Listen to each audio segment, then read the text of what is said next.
Frocks and Frolics, and I'm back with a new project, and this time we're going to make a peasant top. So are you excited about this top? I'm sure you are. If you wanted to see just how it's made, then stay tuned. We're going to do that right here on YouTube. But if you want to access the whole course and actually purchase the pattern, you can go to the description in the link, and that takes you straight to the landing page of the Rosalie top.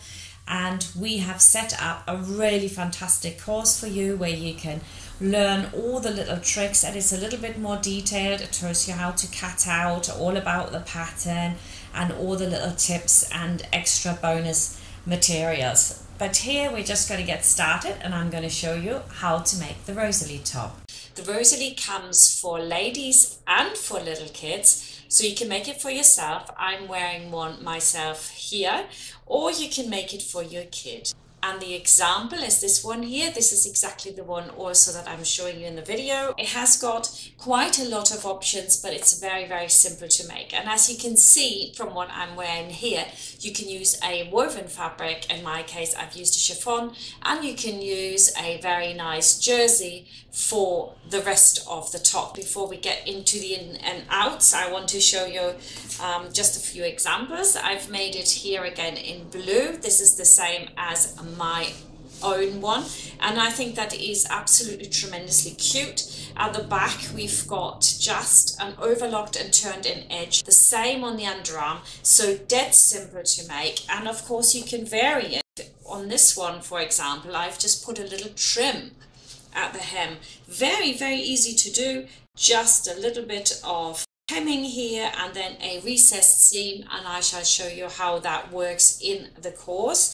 Or you could make it into a dress. In fact, you could have done that with that as well. You just make it longer. I've got two lengths on the pattern, so you could make it into a school skirt. I've actually here just put a pleated bit on. It's all very, very simple, and I'm going to give you all those tips and tricks on how to do that. So let's get started. Your pattern comes in US letter size and DIN A4. And if you're in Europe, you use DIN A4, and if you're in America and Canada, you use US letter size. And you have got on the very front here a little diagram that shows you how to assemble the pattern. You also need to make sure that your test scala is either an inch or 5 centimeters. That means everything is printed off correctly. Now here we're looking at the yoke and the front, and you can see that the yoke is a little bit bigger than the front piece, so the front piece is stretched onto the yoke to fit. And if you wanted to use the front as one single piece to create a different look, then what you need to do is overlap it on the side by 2 centimeters, because that's the seam allowance of both the yoke and the front piece. And then you just make sure that the forward edge is parallel from the yoke and the front, and that way it's nice and straight. And then you just fold away the excess that you do not need, and you have got an entire front piece that you can use for a slightly different look. So here we got my front and my back and the sleeve, and we're ready to go really. The sleeve just sits between those two. It's dead easy. Now the last thing I want to point out to you is the length. You've got two lengths. They're the same on the girls version and the ladies version. It's a dropped waist and a hip height. And then the other difference between the ladies pattern and the children's patterns is that the lady pattern has got an extra dashed line, which is sort of slightly more inwards, and that line is actually going to make a tighter fit. The important thing when you're cutting out is that you have two folds. So you're folding in the fabric from both sides, and you're putting the pattern pieces onto those folds exactly, and then you can put the yoke on and the sleeves as well, and that way it's very easy to cut out. And I'm using an elastic which is 0.64 wide, 0.5 is even better. This is just an elastic I got from Joann's, and here you can see it, so it's quite nice, 1/4 inch. Thread I would recommend a good Gütermann. You can do matching or contrast. Here are my sleeves, and I've got 2 of those, and then here is my front yoke. I need 1 of that on the fold, and you want to mark the center. Just a little snip will do. And here we've got the front piece, the body of it. Again, snip it at the top, and then when you fold this over and you put the top and the bottom on top of each other, you can see that the lower end is very, very similar. We've only got a centimeter difference. So make sure that you mark it with a snip. Equally mark with a snip the center back. And the first thing is to put your yoke onto the front piece, and we're just going to stretch it on to the front piece so that it fits. So flip it over, pin the center together,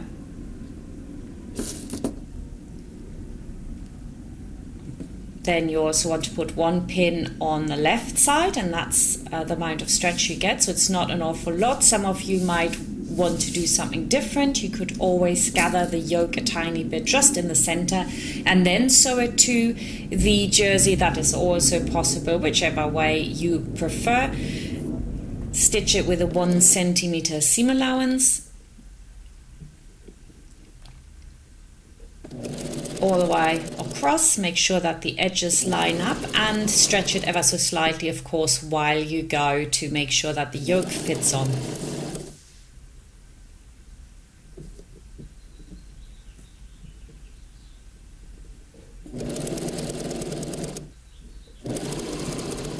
Make sure that you lock in your stitches, of course, at the end, same at the beginning. There we go. You can see here I've put in a slight curve into the front, which is really nice. Now we just want to overlock that edge, and then we're going to press it so it sits into the body of the top. I have got a Brother overlocker. It's a very cheap one. If you haven't got one, that is so basic and good, this one.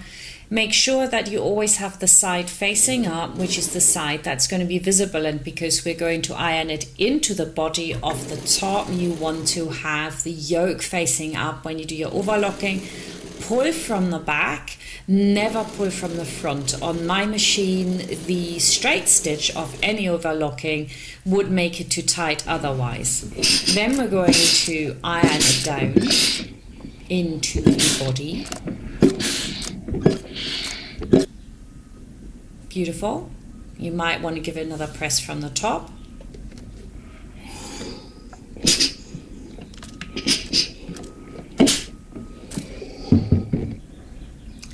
Now I can put my back piece on, and I'm closing the side seams. I am going to do it with seaming and then overlocking. You could overlock either side, or if you have a really good overlocker, you could just overlock and that would be it.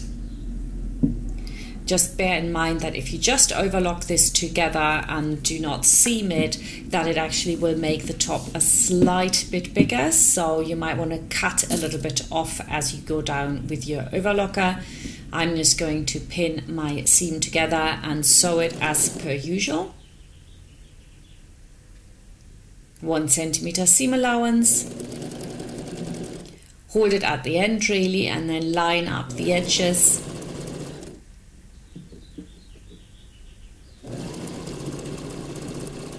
I'm not holding it taut, but it will stretch ever so slightly as you go down, and that is good. You can always steam that after because you want none of your threads to break. Both sides done. Now I'm going to go on my overlocker and I'm going to overlock this, and because it faces into the back, I need to make sure that I have the side where the yoke is visible as I overlock. Again, pull from the back, do not pull from the front. So you ease in from the front and you pull from the back, and that way it remains a stretchy overlocking seam. Then I'm ironing my seam into the back. Next, I'm going to overlock the lower edge of my top. So back to the overlocker. And we want to overlock in the opposite side that we've just ironed. So you just flip it to the opposite side of that. And you grab the back again. And you pull it, but you do not pull it from the front, yeah? Nice and loose, none of this pulling. Just stretching at the back. Otherwise you'll stretch it to oblivion. It won't be nice. When we get to the next bit, again, it goes into the opposite side that we've ironed it in. The reason for this is that we want to snip it in a minute so that the seam doesn't become very, very thick. I'm going to show that now. Just come off where you overlap a bit. Now here I'm snipping 2 centimeters up from my overlocked edge, and now I fold it back how it should be, and when this is down to do my seam, it is a whole lot flatter than it would be if I didn't do the snip and the overlocking in the wrong direction. Now this is the tiny bit stretched, which we want because we don't want threads to break. So I just steam that back in. It's not hard unless you really pulled on it. And I'm turning up my seam now 2 centimeters.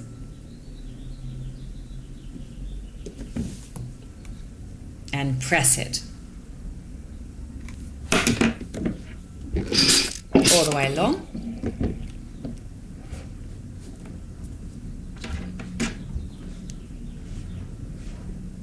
Keep measuring it. Most of you actually will have a feeling for where that 2 centimeter is. I don't normally measure anymore, but if you're doing it for the first time, it's a good idea to just measure it along. And then I'm going to do 1 stitch on the 1.5, which is on my machine marked. So I just guide the edge of the fabric along that. And again, I don't massively stretch what I do, but because I'm using a normal stitch, not a stretch stitch, I am stretching just a tiny little bit. If you have a twin needle, then that of course would work absolutely superbly as well. And if you have a cover stitch, then even better, you already know what to do. So I'm putting in my first stitch all the way to the end. You can see just that tiny little bit of stretch I do.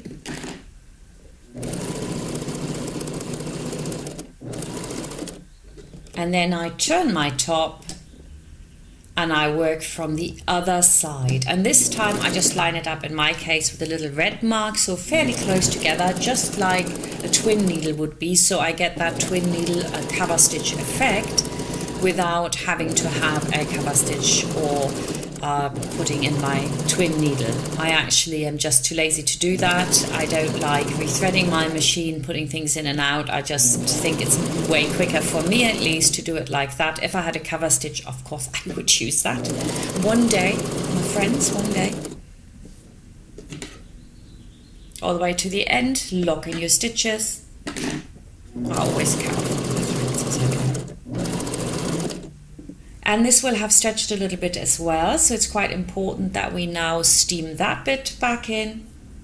Looks quite nice though. I think you can emulate the twin needle quite nicely like that. Give it a quick steam, depending on which type of jersey you've used. Of course, here it's very easy. It's quite a thick cotton jersey, very recommendable for a top like that. And the back is slightly longer, as you can see here. Now I can go on to my sleeves, and it's the longer edge that you want to gather in. So the first step is to overlock that, and again pull from the back so that there's no tightness. You might want to do the straight stitch looser, but what I find is that I don't like to mess around with my settings on my overlocker. Once it's set up perfect, I just go and I'd rather pull it. Now we're going to do the tunnel for the elastic, and I've got my elastic here cut to the measurement that you have on the measurement chart. And I'm going to turn it up 1 centimeter, and that will give me just enough room for my elastic. So go along, iron in 1 centimeter. If it's slightly more than that, that's also okay. And you can see here, if I now stitch very close to the edge of my overlocking, then I have a little bit of wiggle room for that elastic, because it does need a little bit of room to move and also to get your safety pin through. Now I'm stitching along it close to the edge, and that is almost 1 centimeter width. It's just slightly under. Just make sure that you keep a steady distance to the edge, whether that's exactly foot width or just a little bit more, that's also fine, but never less than that, especially not if you're working with the same machine as I am with a puff. And you can see here I'm really close to the edge and I've got that little bit of wiggle room right there. Now I'm going to thread through my elastic. I start on one side with my safety pin and it just goes in. There are smaller safety pins, of course, which might go through a little bit easier, and I'm going to pull it through until the point that my elastic would just end up sliding into my tunnel. So I have to be quite careful. Go to the end, to that point, and now I'm going to top stitch this down close to the edge just so I can secure it and it won't go anywhere. And of course you would be doing these steps or sitting at your sewing machine, so there is no bother. I have to get up to my show table to show you again. And then I go to the end, pull it through, and I do exactly the same. I remove my safety pin and I let it slide into the tunnel until it's on the edge as well. And then I'm going to stitch across there again to secure it. So it's quite simple really. Now I've done both of those, what I want to do is to insert them into my top. And I put the first one on from the top edge, so both top edges together, because there's no right or left, it's not difficult. Make sure that you sew in the kink when we're sewing in a minute, and I put this on that side, and then I'm going to flip it round and also sew to the other side. And where you have the jersey, you might stretch the jersey ever so slightly to put it on, and what you want to make sure is that both sides are the same. So you want to pin this on and then the other side, and then we're going to check whether or not they're both the same, of course. So put them on top of each other. On the front it's pretty much not really necessary, and you can see it's not quite the same, so I need to make sure that it is. So I lift up this one a little bit just to make sure it's right. There we go. Front was perfect. And now I'm ready to sew these in. Sew that kink in. Sew the sleeve in. Reverse your stitches. To the other side as well.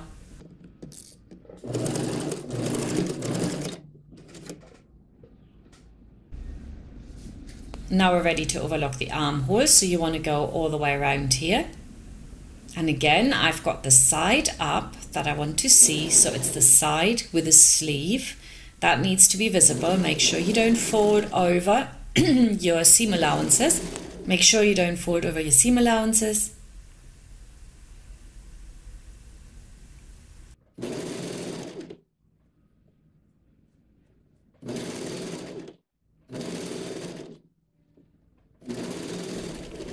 And here we go. Now you want to just run your fingers along this. Is there any tightness in your overlocking? You don't want that. Then I iron my overlocking into the body. So I get this tiny little seam there. It might not even be 1 centimeter, just as much as it will go over. And we're going to top stitch this just foot width, so that would be fine. And then I'm going to iron my seam into the body on that side as well. You could now top stitch right from the top, but I'm just going to do the lower part here at an angle and then all the way around. Make sure that you turn your top inside out as well, and then I can just go round here. It's really, really simple. Don't stretch it down because that doesn't look so nice. Up the other side, come in at an angle, done.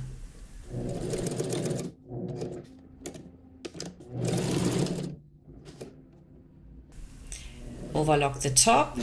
Make sure again that your overlocking doesn't fold over. The seam allowances of the sleeves need to face into the body of it. And here I'm going to show you a little trick. So where the elastic is going to push against the seam allowance, it will be awfully hard to get through. So you want to make sure that that one you're actually stitching down. And next, we are ready to do the top part. Looking really good. Now, one thing, a lot of you might have a lighter jersey which stretches. So you've got two options here. You can either put more elastic. So what you want to do is you might want to get yourself some iron-on interfacing specifically for jersey. You can get that from Joann's. Cut yourself a strip, and then that strip will simply be ironed to the edge. Of course, you do that at the beginning. If you're at all worried, that's a really good way of doing it. And then I'm using a pellon again for this one, which is great. And you want to just fold down the edge of the fabric again, 1 centimeter seam allowance. And then we're going to stitch that in from the back to the back again, right? So just fold your fabric over. You could iron it first. I don't really need to do that. I kind of have a feeling for where it is, and I'm making sure that I'm doing a 1 centimeter seam allowance so the elastic is not too tight and then it's not so hard to distribute later. So I'm fairly much on the edge here. So some of you might say, oh, well, I fold it over maybe 1.2 centimeters or 1.3 at the very most though, so that I have a little bit more wiggle room. We're going all the way to the other side.